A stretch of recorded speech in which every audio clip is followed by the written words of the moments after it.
الحمد للہ رب العالمین والصلاة والسلام علی خاتم النبیین اما بعد فاعوذ باللہ من الشیطان الرجیم بسم اللہ الرحمن الرحیم یا ایہا الذین آمنوا ان تطیعوا الذین کفروا یردوکم علی اعقابکم فتنقلبوا خاسرین۔ ترجمہ: اے ایمان والو، اگر تم کافروں کے کہنے پر چلے تو وہ تمہیں الٹے پاؤں پھیر دیں گے، پھر تم نقصان اٹھا کر پلٹو گے۔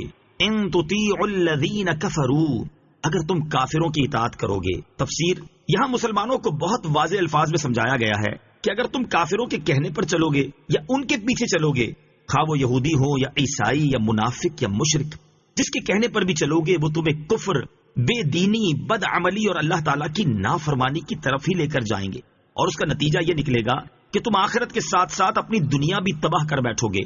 کتنے واضح اور کھلے الفاظ میں فرما دیا کہ کافروں سے ہدایات لے کر چلو گے تو وہ تمہاری دنیا و آخرت تباہ کر دیں گے، اور آج تک کا ساری دنیا میں مشاہدہ بھی یہی ہے۔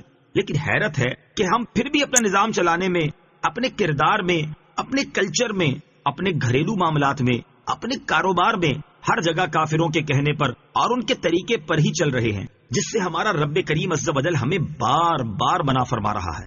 بل اللہ مولاکم وہو خیر الناصرین۔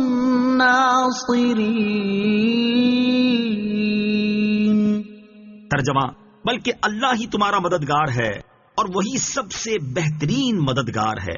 بل اللہ مولاکم، بلکہ اللہ ہی تمہارا مددگار ہے۔ کافروں کی بات ماننے سے روکنے کے بعد فرمایا کہ یاد رکھو کہ یہ کافر تمہارے مددگار نہیں، بلکہ اللہ عز و جل ہی تمہارا مددگار ہے اور وہی سب سے بہترین مددگار ہے۔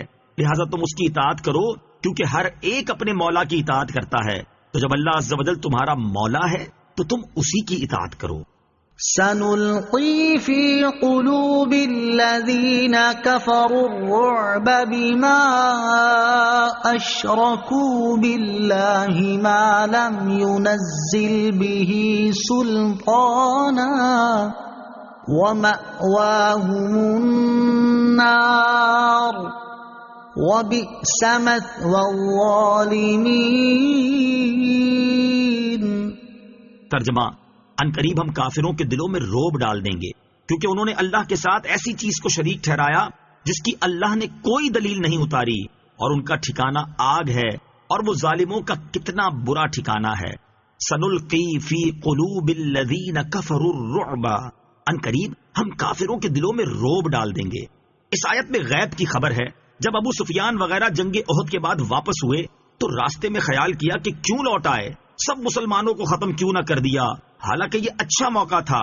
جب واپس ہونے پر آمادہ ہوئے تو قدرتی طور پر ان تمام کے دلوں میں مسلمانوں کا ایسا روب طاری ہوا کہ وہ مکہ چلے گئے، اور یہ خبر پوری ہوئی۔ صدق اللہ العظیم۔